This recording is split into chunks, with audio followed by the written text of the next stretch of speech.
And right now, folks, we have our man, Mr. Yale Simpson. You've heard Yale many times over the past years talking about Extorre Gold, talking about Extorre Gold. Yale is the chairman of the board of Extorre and Extorre.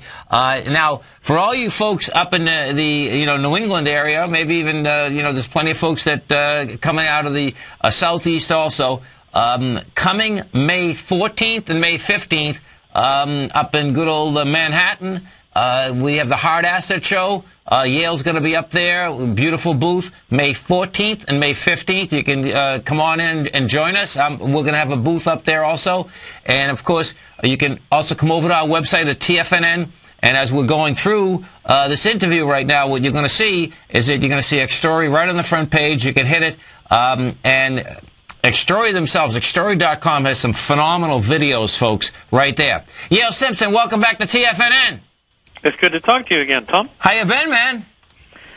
Well, I'm up here in Vancouver, and we've had the worst winter, I don't know for how long, so that's what happens up here, man. Really? You've had cold. What's amazing is that, and it seemed like everywhere in the USA, everyone was, there was no snow in the Northeast. They had some problems out in Colorado. That's pretty wild, huh? So you guys had a cold winter, huh?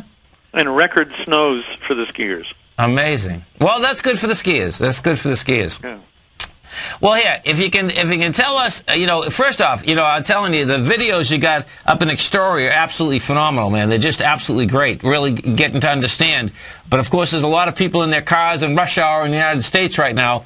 And, I know you just come out with, the press release yesterday about, basically how much mineral you have at Extorre. But if you can walk us through what's happening at Extorre, the gold and silver producer in Argentina right now, the emerging gold and silver producer.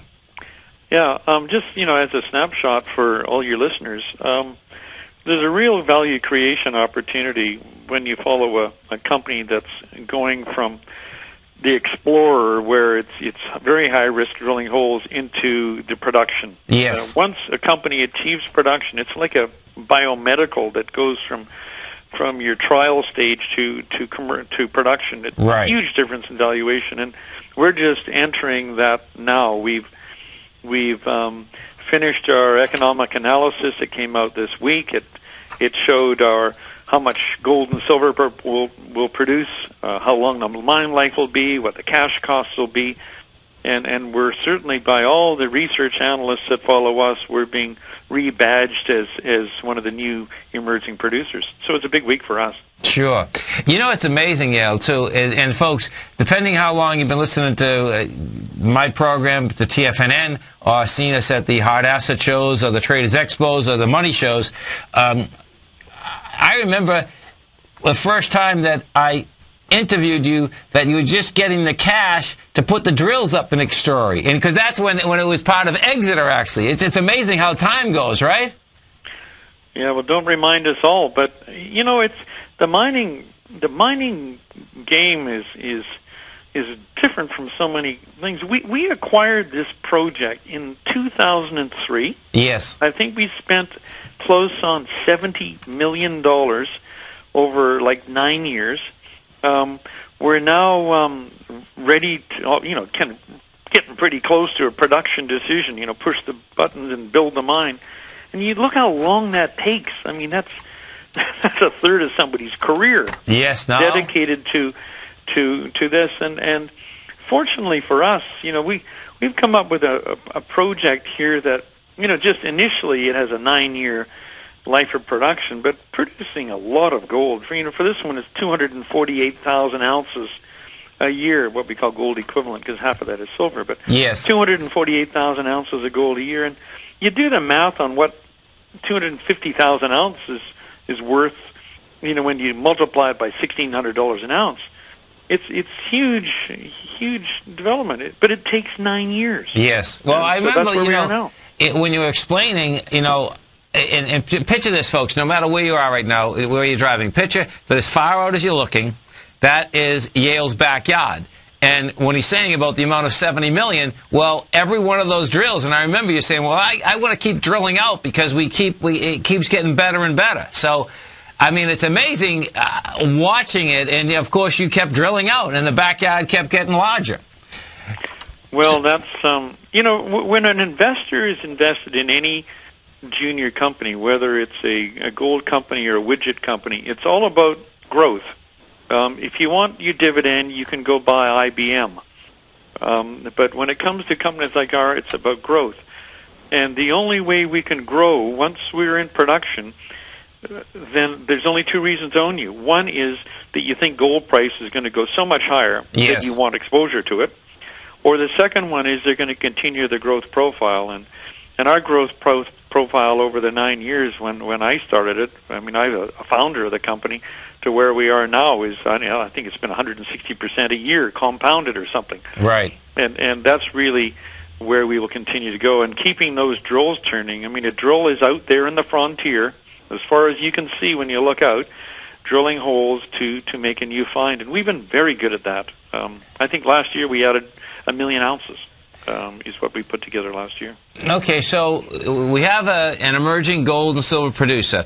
You just come out with, you know, the actual what is it? It's called an NI 43101, right? So that gives you saying that, okay, this is what the geologists come out here. This is what we have. Now, yeah. So, yeah, go ahead. No, go ahead. No, what? It's interesting. In the U.S., you have your Securities Commission, and here we have them as well. Yes. And anytime you're going to publish a report of a technical nature, it must comply with their standards. And in Canada, they call it a National Instrument 43101 report. Yes. And that's what we put out. And what it essentially is in this case, it's what they call a preliminary economic assessment. In other words, it's not your definitive final study to push the button on building a mine on. It's an earlier stage study. Right. But it does, you know, for us, it modeled our cash costs. In other words, it cost at the mine to produce an ounce of gold at $303 per ounce. And that puts us at the lowest end of the cost curve for all of the industry. As you know, most gold companies, the average for the industry is about somewhere around $800 an ounce to produce an ounce of gold, and we're coming in at $303.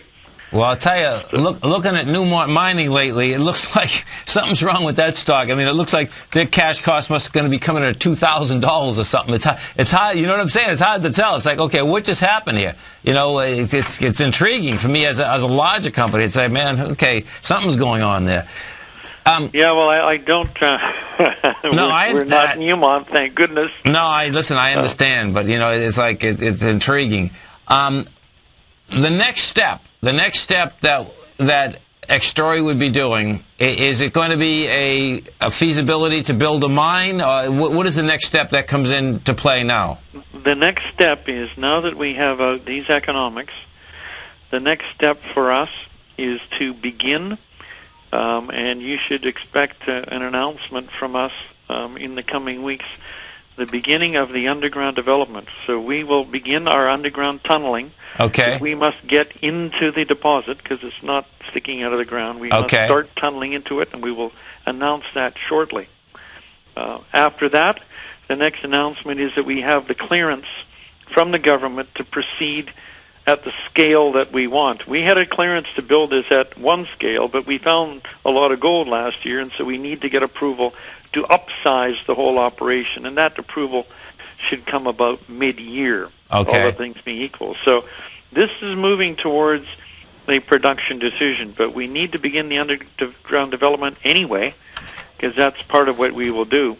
But the construction of the whole project, bringing in the big equipment from overseas and what have you, we initiate that. We anticipate that coming in at about the end of this year. That's the big money coming in to develop the entire project.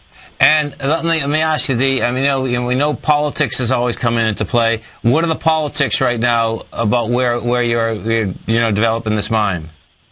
Well, when you look at South America, you can scan all the way down and shut your eyes and go to the bottom right, because this project is way down in that area they call Patagonia, which is known for humpback whales and penguins. And there is a lot of gold there, and we're in a province of Argentina called Santa Cruz. Okay. And around us, if you say, well, are you alone down there? The answer is no. You've got companies like, some of the biggest companies in our business, Gold Corp, for instance, is one of the second biggest gold company in the world. They're there. Right. And then you've got, the likes of Pan American Silver, and you've got ourselves, and so it is and it's regarded as the premier investment area within Argentina. And that's dynamite. No, I'm with you. I understand what you're saying. Well, listen, I look forward to seeing you in New York. And folks, don't forget, May 14th, May 15th at the Marriott Marquis in New York, the Hard Asset Show. Yale will be there. Come up, talk to him. Come up and talk to me. Come over to TFNN. Just hit the Extorre banner. Yeah, you have a great one, safe one. Look forward to seeing you in New York in a few weeks. See you there. Okay, man. Have a great one. Have a safe one.